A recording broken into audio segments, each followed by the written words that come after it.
Добре, криптоентузијасти, според вашите гласови, денеска ќе направиме вести за економија и биткоин. Денеска е многу битен ден, како што кажувам уште на самиот почеток, значи денеска треба да биде донесена потенцијална одлука за одобрување или практично обивање на Ethereum спот ETF. Иако шансата е голема, во меѓувреме не ни останува ништо освен да почекаме и да видиме што ќе се случи. Во секој случај, не знам Майкл Сейлор дали спие добро денеска. Но како и да е, морам да го пуштам ова клипче пред да почнеме денеска, затоа што е многу битно.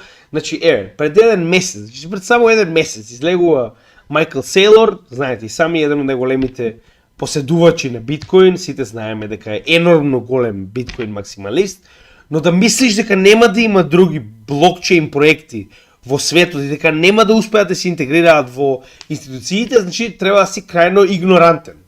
Или пак во оваа ситуација би рекол дури знаете како, се надевате на нешто само за тоа што вие го имате да добие повеќе на вредност. Да, тоа е да го разбирам. Ако другите алткоини не успеат, нормално дека биткоин ќе продолжи да расте, така. Но пак ќе кажем, денеска е прост пример. Дури да не го одобрат. Многу пати сме разговарале. Не е веќе прашање на дали ќе го одобрат, прашање е на кога. Но when Ethereum is not going to be approved, sometime this summer it'll be very clear to everyone that Ethereum is deemed a crypto asset security, not a commodity. After that, you're going to see that Ethereum, BNB, Solana, Ripple, Cardano, everything down the stack is just a crypto asset security unregistered. Значи сега неговото тврдење е дека наводно Гаргамел Гери Гангстер ќе излези и ќе го прогласи Ethereum за security, но да не ти се верува овој небањатиов неук македонец испадна дека бил во право. Значи не е сега дали сум бил во право или не, уште еднаш зашто е битно, пак ќе ви кажам. Многу пати сме разговарале, ќе се вратиме на истата точка. Значи битно е да бидете во право за вашето портфолио. Не е битно да бидете во право за луѓе да ви кажат абе леле гимиџија да беше во право. Не, напротив. Треба да бидете во право за вашето портфолио. Зошто е тоа битно? Ако не добиеме спот ETF или спот било што друго, така. Значи се наоѓаме во ситуација каде што едноставно институциите многу покасно ќе влезат во овие потенцијални алткоини. Што значи дека нашата стратегија за инвестирање само во алткоини можеби и не е толку паметна. Но во оваа ситуација се потврдува тоа што јас постојано го кажувам. Значи не влегува BlackRock и Fidelity и ARK Invest и Invesco во Ethereum ако не веруваат дека ова е само почеток и дека после Ethereum ќе има и многу други спот ETF да речем одобрување, така, Ethereum спот ETF што и да е останат од другите коини. Но Майкл Сейлор вика, нема шанси се ќе биде тоа направено хартија од вредност и на тој начин нема да може да успеат. И имаме и уште една многу битна вест денеска, баш околу тоа, обратно од тоа што го кажува Майкл Сейлор. Значи на страна од тоа што Ethereum спот ETF сигурно ќе биде, само прашање на време, сега имаме уште една вест која што е за законодавството во Америка, каде што сега напротив од ова што го кажува пред само месец дена Чичко Сейлор, сега е обратно. Сега имаме ситуација во која што не SEC, туку CFTC ќе биде одговорен за крипто. Но за тоа потоа, поред ќе ги одредиме, ќе ги презентираме сите вести кои што се битни, да слушаме уште што има да каже пред да почнеме, но ова е тој прост пример што јас постојано го зборувам. Не бидете толку сигурни во вашите одлуки, не бидете толку сигурни во вашите изјави, за да не изгледате како мајмун на сцена. None of them will ever be wrapped by a spot ETF. None of them will be accepted by Wall Street. None of them will be accepted by mainstream institutional investors as crypto assets. This is the one universal consensus. Значи нема да биде вика ниту еден нема да биде прифатен од Wall Street. Прво брат, тоа е сосема грешно изразување, затоа што Ethereum веќе е прифатен. И од Fidelity и од BlackRock. И истите моментално работат на Ethereum. Но тоа е тоа. Вие сте понатаму биткоин максималисти, знаете како? Биткоин максималист е една од најлошите болести што сум ја видел во криптоиндустријата и за тоа за жал нема лек очигледно, без разлика дали сте позитивен или негативен. На крајот од денот самиот факт дека не гледате подалеку од носот од биткоин, значи ве става во ситуација да се најдете вака, се разбираме. Значи повторно, секој одлучува што ќе инвестира, секој одлучува како ќе инвестира. Никој не вели дека биткоин нема да има профит, но уште еднаш ќе напоменам, за разлика од биткоин, алткоините има многу помали маркет капови. Сме го разговарале ова милион пати, уште еднаш ќе напоменам, многу поголем потенцијал за профит има во алткоини, посебно сега кога сме на работ од институциите да можат да инвестираат во алткоини. Нешто што ние одамна го зборуваме на нашиот канал, но еве сега потенцијално гледаме дека се случува, иако ова е многу побрзо од оно што ние го очекувавме. Ќе дојдеме и до тој дел, но пред да дојдеме таму би сакал прво да поразговараме за ОПЕК+. Значи, уште еднаш, крипто не е единствена сила на светот, се разбираме. Сето тоа е на некој начин неконтролирано, туку инфлуенсирано, значи има големо влијание економијата, финансиите, геополитиката и не можеме да затвориме очи и да се надеваме дека се ќе биде во ред со крипто. Но пред да започнем, прво морам на Илија Тодоровски да му се заблагодарам за нашето ново лого. Значи секоја чест, браво, дечко си ме изненадил. Отварам, нели, чисто за работа и за тоа што он има, нели, пристап до овој дел, може да го промени како мисли дека е најдобро. Секоја чест, значи колку добро си го направил, браво е. Ме импресионираш и мене. Така да Илија Тодоровски е уствари ликот кој што е задолжен за каналот да изгледа барем малку пристојно. И верувајте ми, ако е до Илија, сега каналот ќе изгледаше комплетно бомбастично, но за жал се уште не можам да се посветам да направам соодветно студио. Како што кажав, тоа ќе биде во моментот кога конечно ќе можеме да направиме, да работам само на каналот и да работам само во крипто. Не секирате, ќе дојдеме таму, а Илија гледаме дека е постојано тука да ни изненади со некој мал детаљ, да изгледа нашиот канал малку по презентабилен, да биде малку по интересен за гледање. Сега, исто и овој бар овдека е исто негова креација, значи секоја чест, дечкото браво, значи што ќе побарам тоа прави. Ова е уште еден показател дека заедницата може да направи многу. Значи јас не го познавам овој дел, он го познава, гледате како едноставно се најде, ми помогна, го направи се тоа, имаше еден дечко на средбата во Скопје кој што направил и цела дата база за сите видеа, да може многу полесно да ги најдете, но треба да се јавам, треба да поразговарам со него, не сум имал доволно време да го направам тоа. Наскоро потенцијално ќе го добиеме и тоа на каналот, каде што ќе може така речено како search engine да има на нашиот канал, за да може полесно да ги најдете работите кои што ви се потребни. Но за тоа потоа, нели кога ќе има нешто ново ќе ви известам, уште една заедницата гради заедно. Ова е само почеток, верувам дека како заедница можеме да направиме многу повеќе. За почеток мораме да поразговараме за ОПЕК+. Зошто е ова толку битно? Затоа што ОПЕК+ треба да има нов состанок наскоро, а тоа е во јуни. Се уште не е објавено точно кога, се очекува дека тоа ќе биде во почетокот на јуни, затоа што моменталните мерки за намалување на капацитетот на производство на најголемите членки на ОПЕК, со тоа што сите се опфатени вовдека, беше од јануари до март првенствено, а потоа беше проложен до крајот на јуни. И гледаме дека како се приближуваме до крајот на оваа мерка, поради очекувањето за потенцијално зголемување на производството на нафта, доаѓаме во ситуација каде што и самата цена почнува да се симнува надоле. Значи, ако се сеќавате што од самиот почеток од 1 јануари, ова бела линија која што ја гледаме овдека, ние кажавме дека очекуваме цената да расте, објасниме зошто, затоа што се намалува производството. Колку помало производство, толку повеќе луѓето се обидуваат да купат што може поголема количина поради потенцијално и понатамошно намалување на производството, и на тој начин колку помалку имаме од ова добро на пазарот, толку повеќе неговата цена ќе расте. Тоа веќе го видовме уште од јануари па до крајот на, почетокот на април. Каде што во овие, да речем, месец и половина, веќе гледаме пат на цената, која што уште ќе напоменам е првенствено поради очекувањата за ОПЕК да потенцијално го зголеми своето производство, што не верувам дека ќе се случи, и тоа овој артикл ни го објаснува детално. Значи, на Reuters артикалот, кој што доста добро следат во однос на она што се случува во ОПЕК+, иако нема директни, значи, најчесто кога сакаат да добијат информации, се обраќаат на луѓето кои што се задолжени за ОПЕК+, тоа се посебни представници на најголемите производители, како што се Саудиска Арабија, Иран, Русија и така натаму, кои што во оваа ситуација не дале коментар, но од други извори кои што се блиски до, да речем, министерствата за, нели, што и да имаат ресурси и економија, значи кажуваат дека потенцијално ќе продолжи ваквото намалување на производство. Што значи дека голема веројатност е, ако тоа излезе како информација, да добиеме повторно растење на цените на горивата. Зошто е ова битно? Многу пати сме разговарале како е поврзано со нас. Колку повеќе растат горивата, толку повеќе расте и вредноста на доларот. Затоа што уште повеќе, значи мораме да го знаеме овој дел, 4/5 од трговијата во светот и понатаму за горивото останува да биде во долар. Што значи дека колку повеќе има потреба од купување на гориво, толку повеќе расте вредноста на долар. Така, значи тоа е нормално и гледаме дека буквално се копираат едни со други. Значи како се движи доларот, така се движи и горивата. Втора битна работа поради која што паднаа цените горивата е исто така повторно намалување на вредноста на долар, која што ја гледаме во овој чарт. Така да, во оваа ситуација буквално имаме мимика помеѓу цената на горивата и цената на долар.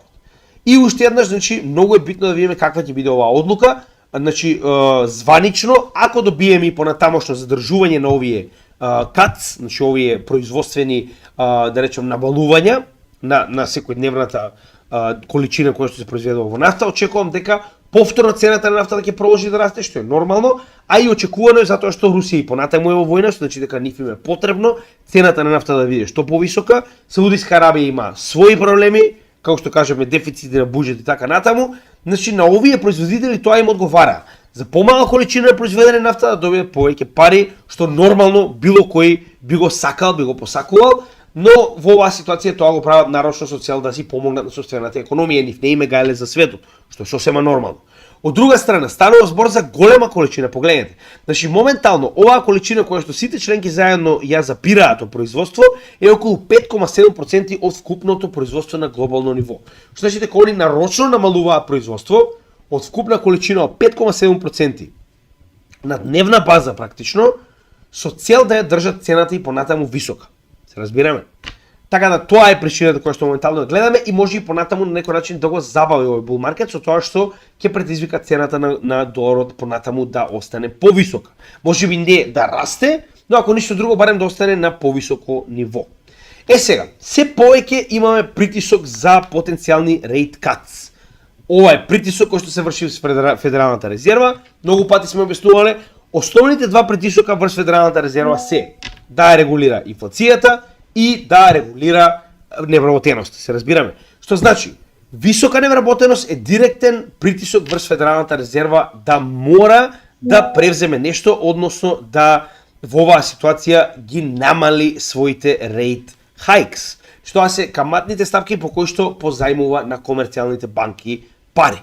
Се додека овие каматни ставки се високи, се наоѓаме во ситуација во која што економијата е во рестрикции, се разбираме. Значи истата не може да поземи едноставно ефтин капитал и не може да функционира како што претходно тоа беше ситуацијата кога Федералната резерва поземуваше кредит, тоест нели капитал буквално за 0% како каматна стапка, се разбираме. Така да во оваа ситуација се додека е толку висока, имаме ситуација на рестриктирана економија. Сега, ова го прават за да ја намалат инфлацијата. Многу пати сме разговарали, нема да навлегуваме премногу. Идејата е дека се повеќе и повеќе и се поголемиот притисок на потенцијално излегување од надвор од контрола на невработеноста предизвикува Федералната резерва веќе да нема избор. Значи, нема веќе каде да бега освен да дојде до rate cuts. Тоа не го велам само јас, тоа го велат многу луѓе, значи Financial Times е уште една интересна каде што се кажува дека нема веќе, значи избор, ќе мора да се дојде до rate cuts, иако овдека само објаснува дека доларот почнува да се движи надолу, затоа што се повеќе и повеќе се очекуваат rate cuts поради намалување на инфлацијата. Значи тоа е првата статија која што рече малку понова, каде што добивме? Добивме значителен пад на кор инфлацијата од 3,8 на 3,6. Тоа е инфлацијата која што не ги содржи цените на горивата и на прекапените продукти, која што е многу постабилна и кога добиваме ваков добар пад, тоа ни покажува дека значи вистинската инфлација се придвижила надолу. Додека за разлика од тоа CPI инфлацијата која што ги содржи сите услуги и добра на пазарот, гледаме дека и понатаму останува во овој рейндж помеѓу 3 до 3,7 и нагоре надолу буквално, значи дека се уште не сме дошле ниту блиску до онаа мета од 2% која што Федералната резерва ја очекува пред да почне да ја релаксира економијата, односно да почне да ги намалува каматните ставки по кои што позајмува на комерцијалните банки и на сите останати нели заинтересирани ентитети. Сега, каде е овдека проблемот? Значи овдека стасуваме до втората статија. Втората статија која што доаѓа од Reuters, која што разговара, само да видам една промашив, се извинувам. Прва е ова, значи Business Insider, ова се големи вестници кога станува збор за економија, вели, моментално се движиме кон нестабилна невработеност. Овдека можеме да видиме од Citi, значи ова е една од најголемите банки во Америка, значи во оваа ситуација, значи така речено Chief Economist, значи главниот економист во Citi, вели, се наоѓаме во ситуација каде што само прашање на време е кога невработеноста ќе излезе од контрола. Зошто го велиме тоа? Значи ево овдека тоа може многу лесно да го објасниме, доколку го земеме графот за невработеност. Тоа е овој. Значи само да погледнеме како тоа изгледа, само да ги исклучам другите затоа што овдека не ни се потребни и да видиме како тоа изгледа. Значи во оваа ситуација, ова е графот за невработеност. Така, гледаме дека секогаш кога ќе излезе надвор од 4%, многу често излегува целост од контрола и потоа гледате што случува. Значи ова е така речено границата од 4%, не знам која, 4% е на оваа испрекината линија 4%. Секогаш кога ќе излезе надвор од 4%, излегува од контрола и тоа на големо излегува од контрола. Со тоа што овдека ние сега ќе го додадеме и Fed rate, кој што многу јасно ни кажува, само да видам зашто не можам да го додадам. Значи, погледнете, ова е Fed rate hike. Така, значи ова е секогаш кога Федералната резерва ги покачила стапките на позаемување на пари. Така, значи најчесто ова се случува кога имаме инфлација. Инфлација. Значи, ќе додадеме и еден степен на инфлација чисто за да видиме како тоа точно изгледа. Значи, USCIR, само секунда. Значи инфлацијата.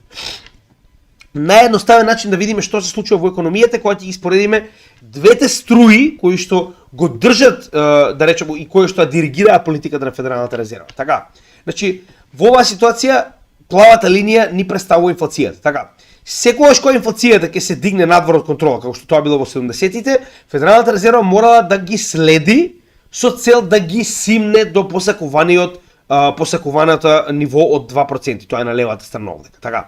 Сега, да видиме во последниот период што се случувало. Секогаш кога, значи, сме се придвижиле надвор оваа сина линија од 2%, Федералната резерва морала да следи со соодветни rate hikes. Така. Во моментот кога сме успеале да ја намалиме инфлацијата, што се случило во исто време? Значи, гледаме раст на невработеност. Така. Значи, како се намалува инфлацијата, така се намалуваат и rate hike, но расте невработеност. Иста ситуација во 2000 година, така. Значи 2000 година, погледнете.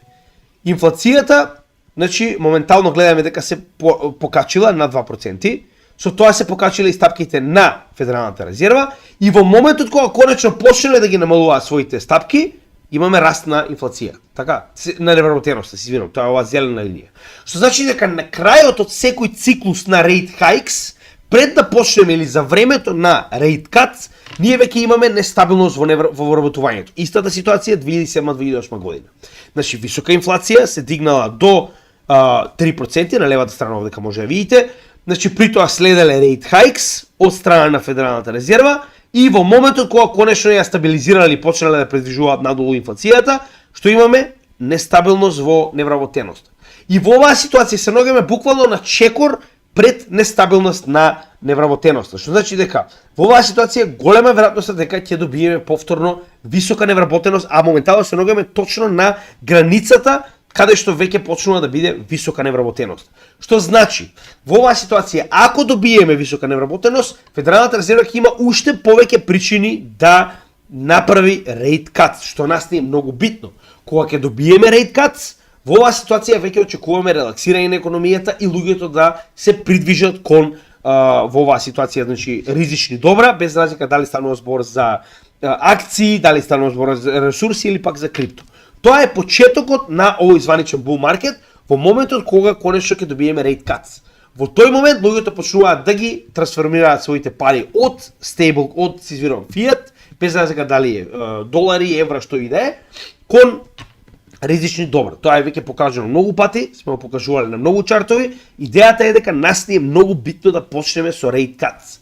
И 2/3 од сите економисти моментално кои што биле испитани овдека, станува збор за стотици економисти, велат дека од септември веќе нема избор освен да се почне со rate cuts. Значи се наоѓаме буквално на чекор пред да добиеме rate cuts.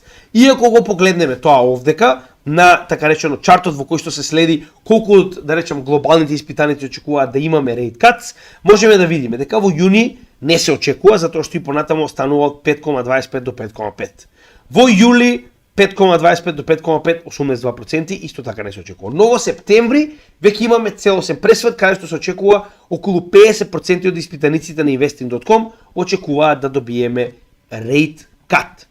многу битен, затоа што со овој rate cut практично вие им давате на економските субјекти до знаење дека рестриктивната политика, односно quantitative tightening завршува и почнуваме со quantitative easing, кој што е пропратен најчесто со принтање на пари, што значи зголемување на количеството на долари на пазарот, што значи почнува да расте се нагоре во однос на цени.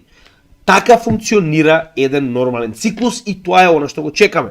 Дополнително имаме значи тоа беше првиот, така, невработеноста. Значи невработеноста е клучен, да речем, во оваа ситуација, клучна сила која што ќе ја предизвика промената на политиката на Федералната резерва, која конечно ќе излезе над 4%. Вториот ние, како што веќе напоменавме, значи неминовна е банкарска криза ако продолжат со рестриктивна политика. Веќе објаснивме зошто, затоа што врзниците кои што ги имаат купено банките до сега се под вода. Нивната вредност е многу намалена, затоа што стапките каматни по кои што они купиле, односно се дале пари на Федералната резерва, на државата, се со многу пониска количина за разлика од тоа што сега моментално Америка продава харти од вредност. Значи во времето кога банките купувале и тоа купувале на 10, 15, 20, 30 години обврзници од Америка, купувале со 1%, 1,5% да речам камата, така, значи тоа е наградата која што ќе ја добиете. А сега Америка продава со 5%, се разбираме. И ваквиот проблем, значи ваквата разлика не доведува до ова. Не доведува до ситуација во која што моментално портфолиото на банките, кои што држат обврзници, а најголемиот дел од портфолијата на банките се во обврзници, е во енормна нереализирана загуба. Тоа значи дека они ги држат и понатаму овие харти од вредност и се надеваат дека нема да има бенкран. Затоа што ако има бенкран, ќе мораат веднаш да ги претворат во пари. За да ги претворат во пари, истите мораат да ги претворат во пари со загуба. Затоа што моментално они не можат да ги продадат по тој процент на добивка на никого, затоа што моментално било кој може да купи со многу повисок процент на камата обврзница директно од Америка, наместо тоа да го прави од банките кои што ви даваат со многу пониска камата, се разбираме. Значи, зошто јас да земам сега моментално од банка која што мора да ги промени овие обврзници, затоа што низините кредитори си ги бараа парите назад, зошто јас би го купил ово од банка, например, сега ми нуди 10 годишна обврзница од Америка со 1% камата, така? Додека во исто време можам да си купам 3 месечна обврзница од Америка со 5% камата, така? Значи би требало да бидете луд за да го купите ово. Што значи дека банките ќе мораат да го продадат ова со голема загуба, ќе мораат лично да дадат од ова што го поседуваат, значи нели награда за да може да ги продадат. И затоа ако споредиме во 2008-2009 година кога добивме енормни банкарски колапси, не имавме само погледнете, само околу 75 милиарди во загуба биле портфолијата на банките. Сега се 675 милиарди. Значи, тоа е околу 9 пати повеќе загуба се портфолијата на банките во овој момент, за разлика од 2008-2009 година. А вака изгледаше 2008 и 2009 година. Значи, во тој период имавме во една година многу големи банки кои што пропаднаа, така, за потоа во наредните 4 години да пропадат уште стотици банки. За разлика од тоа, во овој период, во 2023 година, значи, Федералната резерва излезе и ги спаси банките. Како го направи тоа? Отвори посебна програма, која што беше наменета на банките да им даде пари колку што им е потребно, за да, ако некој дојде да си ги бара парите назад, не мораат да ги продадат овие обврзници кои што се во енормна загуба. И на тој начин да бидат, значи, веднаш ќе бидат елиминирани. Затоа што имате страф на пазарот и луѓето веднаш ќе си ги бараат парите назад. Нив не име гајле дали вие навистина имате обврзници или не. Да се разбереме. Што значи, гледаме дека од 11 март па до практично неговото затварање, веќе земе овдека на 13 март, значи Федералната резерва позајмила 167 милиарди долари, така, на банките со цел да не мораат да ги ликвидираат своите обврзници и да не го предизвикаат овој енормен бенкран поради недостигот на пари кои што го имаат заради нивната нереализирана загуба од енормна сума, така. И тоа гледаме дека они позајмиле, ако го споредиме ово, од 675 до 167, значи една шестина од вкупниот долг кој што моментално име во загуба, така. Но што се случи моментално? Федералната резерва овој прозорец го затвори на 11 март 2024 година. Што значи, ефективно банките немаат од каде да позајмат пари, ако сега се случи ситуација во која што луѓето си ги бараат парите назад. А ако дојдеме во ситуација да некој си побара моментално пари назад, затоа што се движиме кон рецесија, и ако Федералната резерва и понатаму ги задржи овие високи каматни стапки, се движиме кон рецесија, кон невработеност, нормално дека луѓето ќе си ги бараа парите назад. И што предизвикуваме сега? Ако луѓето поради рецесија си ги побараа парите назад, банките ќе бидат приморани да ги продадат овие обврзници со загуба. Во моментот кога ќе треба да дадат репорт на своите клиенти, на своите инвеститори во банката, автоматски се гледа дека банката е во загуба. И на тој начин вие добивате ланчана реакција во која што имате енормен бенкран и имате вториот дел од кризата кој што ние никогаш не го доживеавме. А тоа е 2009, 2010, 2011 година енормен колапс на безброј банки, се разбираме, помали банки.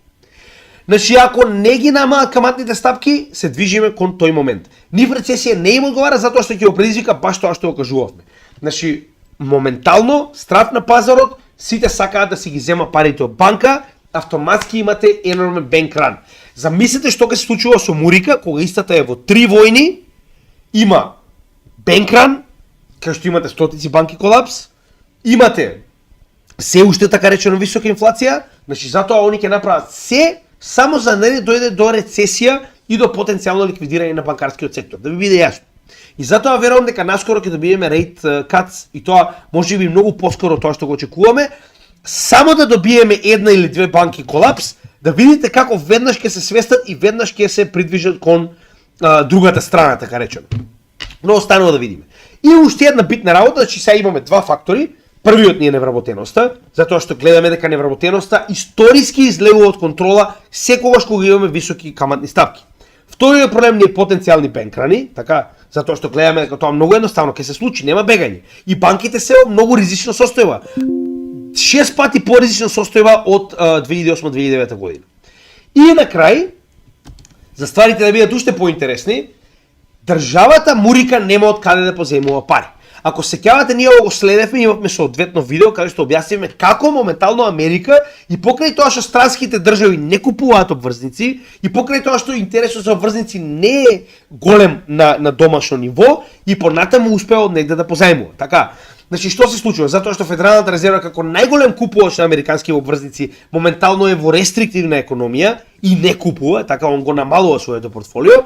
Значи они тоа го правија преку reverse repo facility, кој што е наменет со цел да им даде ликвидност на банките, каде што имаше доста висока стапка за money market фондови. Односно, корпорации како Fidelity, како Vanguard имаат своји money market фондови кои што позајмуваат големи количини на пари на reverse repo facility, кога потребно е на банката да речам некоја мала сума на капитал. Се разбираме? Значи што се случува? Само чисто на кратко да објасниме, затоа што не мора да го гледате целото видео или пак најдете го видеото каде што објаснуваме за reverse repo или reverse repurchase agreements.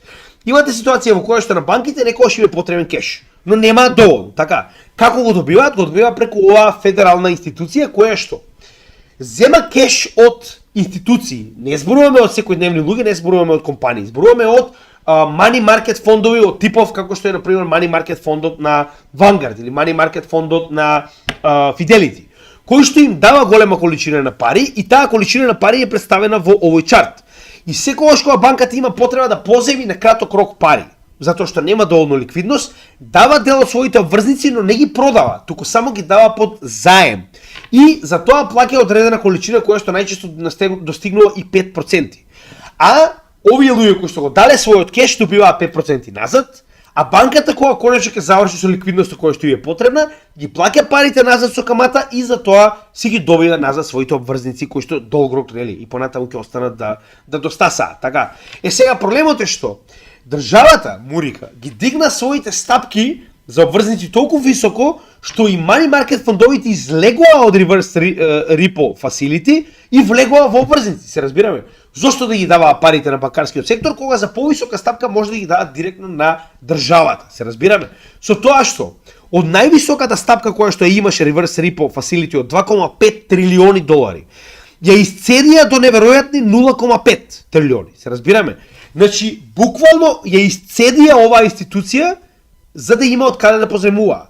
Со тоа што ги примамија money market фондовите да се преместат во обврзници, да позајмуваат директно од државата. Знам дека е малку да речам комплицирано ова што го објаснувам, но би ви напоменал дека треба да го поминете курсот кој што го имаме, а тоа е курс за почетничка и напредна техничка и фундаментална анализа, каде што сето ова ние го објаснуваме во детали. И кога сето тоа ќе го поминете, многу полесно ќе може да ги следите овие работи. Така да погледнете го в видеото на врвот од нашиот канал, кое што ќе ве води за тоа како да го поминете нашиот материјал до сега и ќе ви биде многу појасно за сето ова што го разговараме. Јас се обидувам да го упростам, но за жал ова се многу сложени финансиски процеси и едноставно колку и да се обидувам да го упростам во едно видео е невозможно. Така да сите оние кои што гледаат нашиот канал, уште еднаш би им препорачал да се вратат назад и да ги погледнат овие видеа.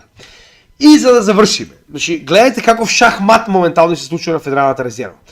Кина продаде рекордно висока количина на мурикански долг од 53,3 милиарди долари во само еден ден. Каде што ова го прави за да ја забрза дедоларизацијата, но тоа е друга тема за друго време, која што е една од моите омилени, сигурно ќе ја разговараме повторно.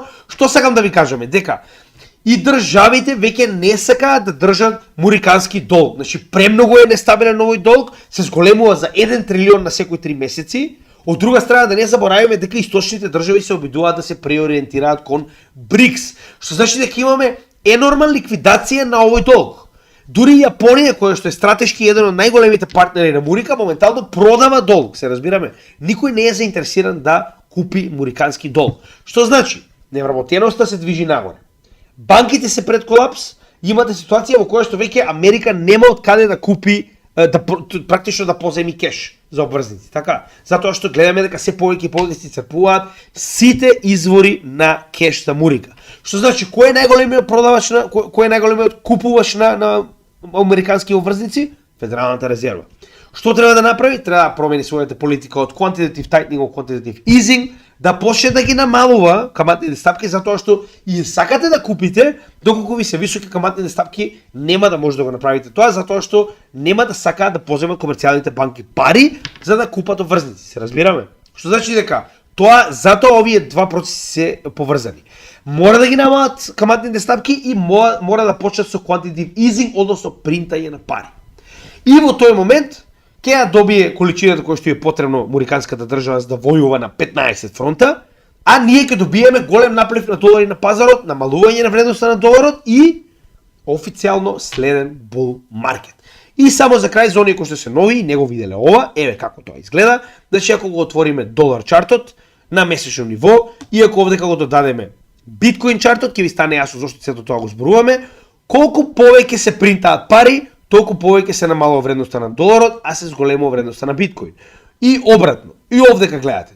Почнале да принтаат пари, значи сега не почнале, туку забрзале со принтање пари, ова е 2019-2012, стимулус ковид чековите, каде што гледаме енормен наплив на цената на биткоин. Сега моментално се чекува овој иницијален пат да продолжи, кога конечно ќе ја промена својата политика од quantitative tightening во quantitative easing.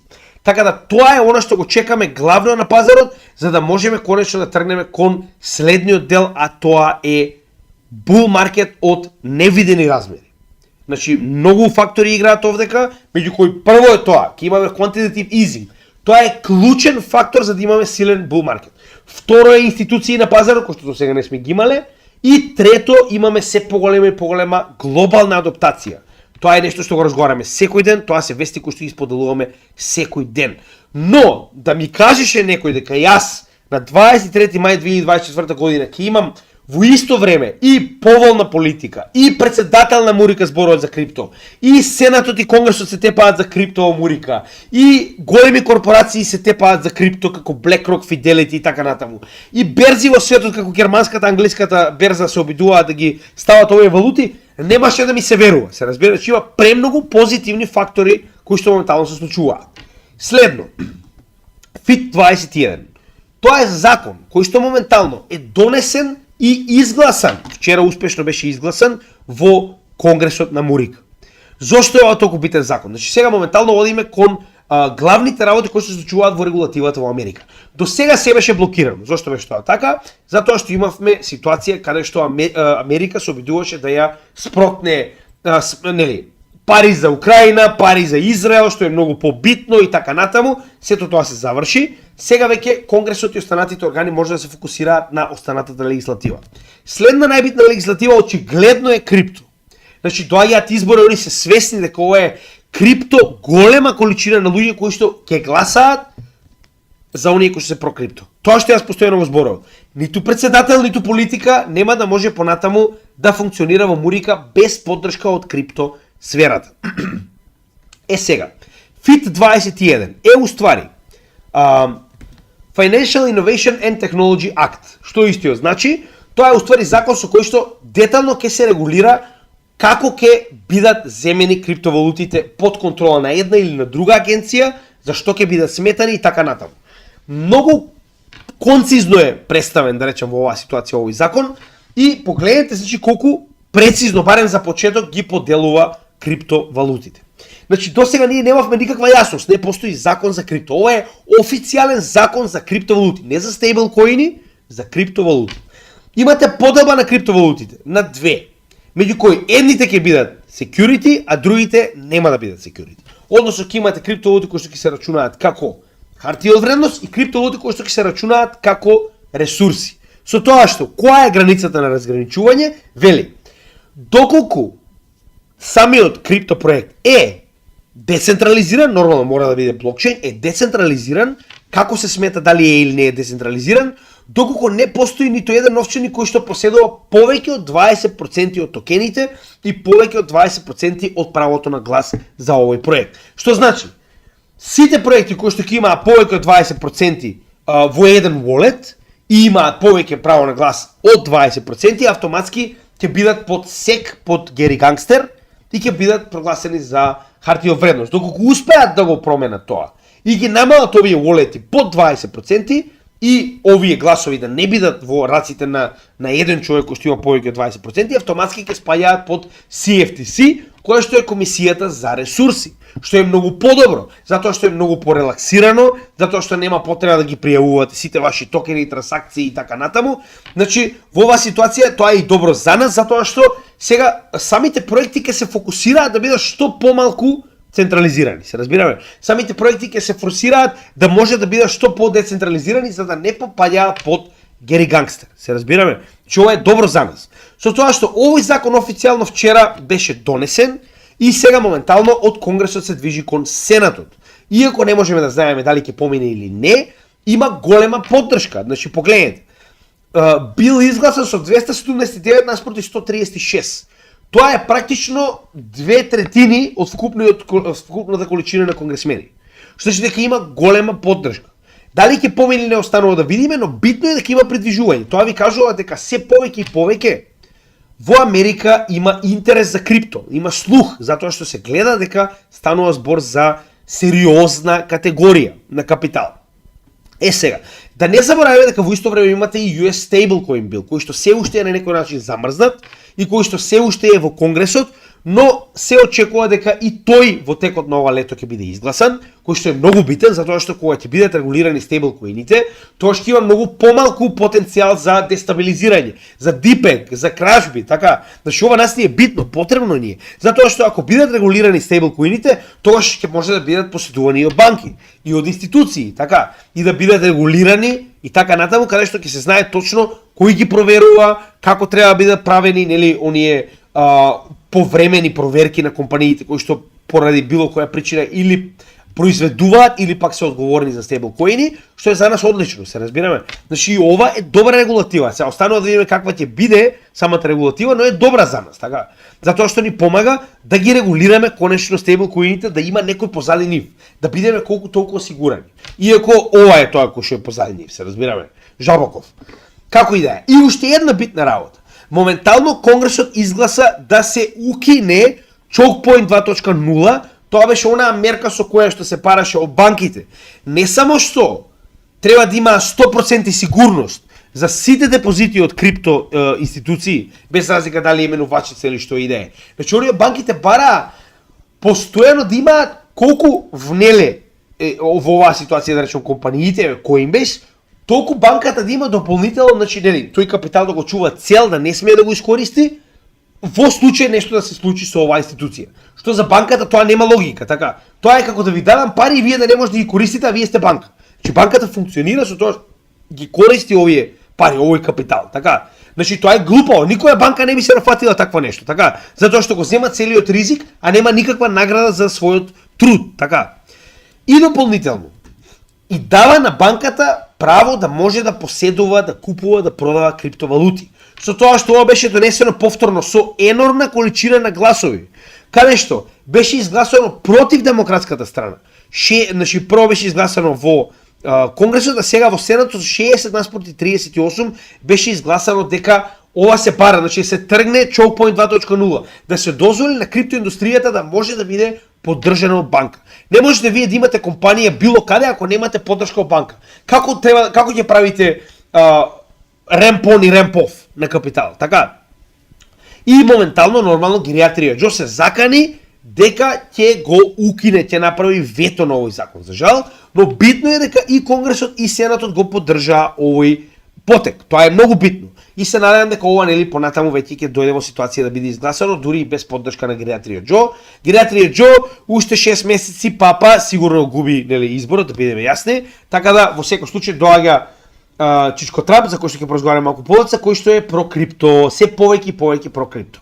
Во исто време гледаме дека има доста битни поместувања, за мика ќе поразговараме во следниот дел од вестите. Турција носи крипто закон, Индија го на некој начин воспособува својот крипто закон, каде што во однос на тоа од кој дел од крипто технологијата е, да речам, проблематиката, дали е ICO, дали е стейблкоини, дали е било што друго, имате различни регулаторни, да речам, тела. И Венецуела, за жал, стави бан на нели, криптомајни. Тоа се новите вести во однос на другите држави. Не е нешто посебно, но се гледа дека се повеќе и повеќе светот се занимава со крипто. Сега, кога веќе разговараме за крипто лоби, јас за жал не можам да направам видео, никако да ми дозволите, секогаш кога го ставам за избор, не го бирате нешто друго, затоа што сакам ова да биде посебно, специјално неделно видео. Значи, се повеќе и повеќе расте крипто лобито. Имаме ситуација во која што сега е многу засилено, че ова се зад кулисни игри, каде што тоа лоби плаќа многу на политичари за да гласаат за крипто, се разбираме. И тоа ова лоби не е мало, стојано збор за најголемите менувачници во светот. Почнувајќи од Coinbase, кој што е целосно позади сето ова, потоа имате. Погледнете кои ентитети се овде. CCI е Crypto Council of Innovation. Сега, останатите кои што се во да речем поддршка на овој закон да помине, погледнете кои се. Coinbase веќе кажавме, Andreessen Horowitz, тоа е еден од големите инвеститори во крипто, Circle, каде е Circle, таму е BlackRock, каде е Coinbase, таму е BlackRock, Digital Currency Group, најголемиот инвеститор во крипто уште пред да почне да биде популарно, Galaxy, Gemini, значи погледнете, има големи ентитети кои што стојат позади ова лоби, кои што се обидуваат ова да го протуркаат. Значи ова ќе биде подолга тема, не можам сега да го вработам, нормално ќе разговарам малку повеќе кога ќе можам да седнам и да направам соодветно видео, не можам така лесно да ги обяснам овие работи, треба време, но битно е дека криптолобито очигледно ќе работи работата. Гледаме дека криптолобито е една од причините поради која што наеднаш Конгресот толку се заинтересира. Сенатот гласа во корист на запирање на Choke Point 2.0. Значи сите имаат своја лоби, дали е фармација, дали е сите, значи не постои индустрија која што нема своја лоби, па така и крипто, која што лоби ја верувам дека ќе биде многу јако наскоро, кога ќе почнат големи суми да влегуваат во истото. Следна битна вест е почетокот на мика регулативата во цела Европска Унија. Сега, зошто е ова битно? Најбитната работа која што нас ќе ни значи во оваа ситуација е ќе почнеме да користиме европски стейблкоини. За жал, зошто е тоа така? Да че овдека тоа многу добро објаснето со еден интересен чарт, само да видам каде беше, ако не се беше овде, само да го најдам, да, ево. Значи погледнете, моментално вака изгледа пазарот на Европа. Значи европскиот пазар има, верувале ли неколку 450 милиони крипто корисници, само да видам каде беше. Ако најдав тој податок негде, 448 милиони луѓе кои што користат крипто. Така, од кои погледнете сега. Кога станува збор за фиат, така, значи во однос на кеш, 89,78% од луѓето кои што живеат во Европа користат евра, така. Само 10,22 користат долари. Додека кога станува збор за крипто, 99,06% од овие 448 милиони користат USDT, USDC, односно стейблкоини во противредност на долар. нормално е дека сака Европската унија се заштити. Што е идејата? Мика првенствено е закон за стейблкоини. Другите не се ни регулирани, што значи дека се уште не се опфатени. Односно останува за сега на државите сами да регулираат се околу останатите криптокоини кои што не се стейблкоини. Се разбираме?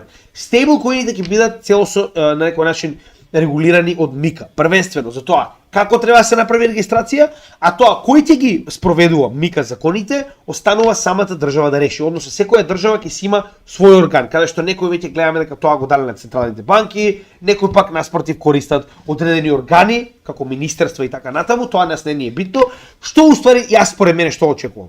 Очекувам дека ќе има пресврт. Односно сега моментално доаѓаме во ситуација каде што значи се очекува Кракен и останатите менувачници за своите европски клиенти да не дозволуваат истите да користат стейблкоини во противредност на долар. Што значи дека USDT заборавете, така.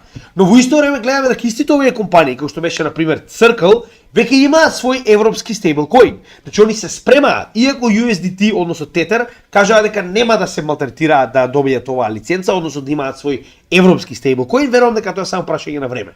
Зошто не би сакале да имаат европски стейблкоин кога тоа е само дополнителен кеш за нив?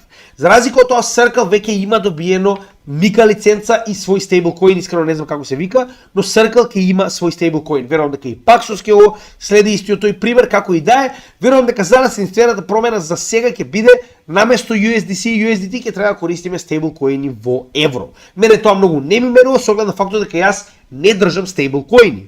Ќе разговараме за тоа кога ќе дојдеме во ситуација да го завршуваме овој bull market. Сега за сега тоа многу не ни значи.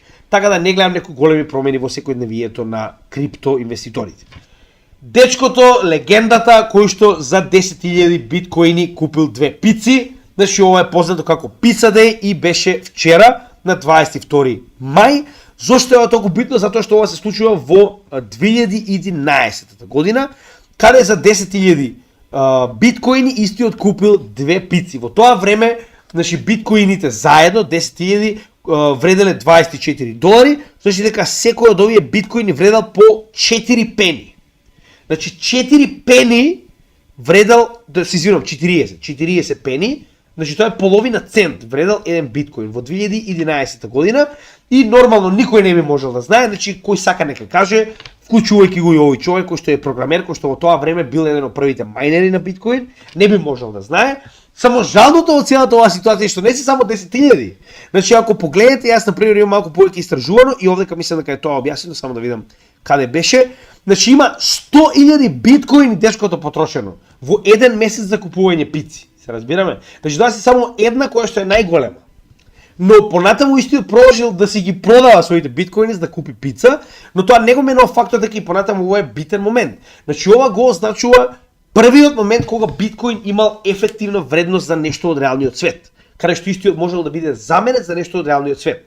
Сега одите со еден биткоин и купувате 10.000 пици, се разбираме. Тоа е разликата, но како и да е, значи тоа е првиот момент кога конечно биткоин имал своја ефективна вредност. И тоа е нешто што е неверојатно, значи тоа е почетокот, така. И мене кога прашувате ова колку и да е смешно и жално, тоа не го менува фактот дека е и многу битно, затоа што тоа е моментот кога конечно биткоин добива реална вредност во да речем светот. И биткоин и етериум официјално добиваат свое место на лондонската берза. Ако се сеќавате, веќе започна со тргување на германската, лондонската берза официјално почнува со тргување на 28 мај.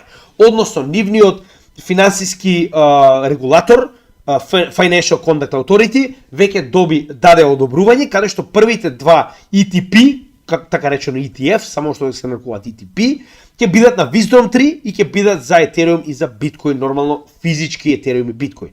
Каде што ова официјално почнува 29 мај, повторно, исто како во Хонг Конг, 28 се извинувам, исто како во Хонг Конг, не очекуваме дека сега милиарди и милиарди ќе бидат инвестирани, тоа не го менува фактот дека се повеќе и повеќе влезови на капитал имаме во крипто секторот. Тоа е одлично за нас. Ние разговараме за најголемите берзи во светот, го прифаќаат Ethereum и Bitcoin. Така да ова е одлично ако мене ја прашувате.